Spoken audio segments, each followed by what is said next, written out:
Over at the State House this Thursday evening, lawmakers are working to pass multiple new laws as part of their special session. Hours ago, though, lawmakers returned to the State House for the first time this summer. It's one of the last times both chambers are back to pass legislation and send it to the governor's desk before they formally end the legislative year. Josie Frost has tonight's update. When the legislative session ended in May, lawmakers still had a stack of bills to finish. Thursday was one of the last chances they could send bills to the governor.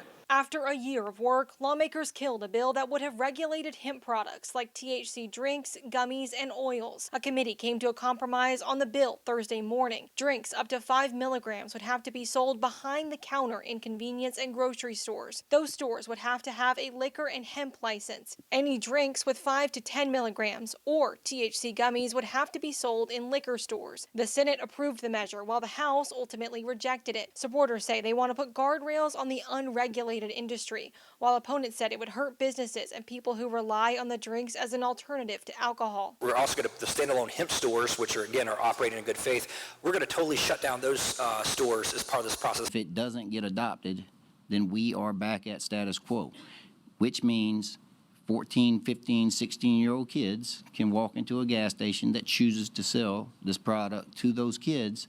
They'll be able to do that for the rest of the year. Lawmakers also failed to get a bill reforming the state's DUI laws to the governor's desk. The bill would create new penalties and close technicality loopholes in prosecutions. After a committee came to a compromise on Wednesday, the Senate failed to get the votes it needed to get what's known as free conference powers. That would have allowed them to make bigger changes to the bill that weren't included in previous versions. It's not clear right now if they'll have a chance to revive the bill. I would urge my fellow senators here today to be willing to consider a bill that is really, really good as opposed to perfect.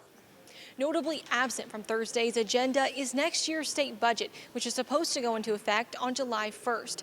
But the committee that's responsible for coming to a compromise on the budget hasn't finalized it yet. Both chambers will have to be back to give it a final vote in order to send it to the governor's desk. Reporting at the State House, Josie Frost, News 19, WLTX.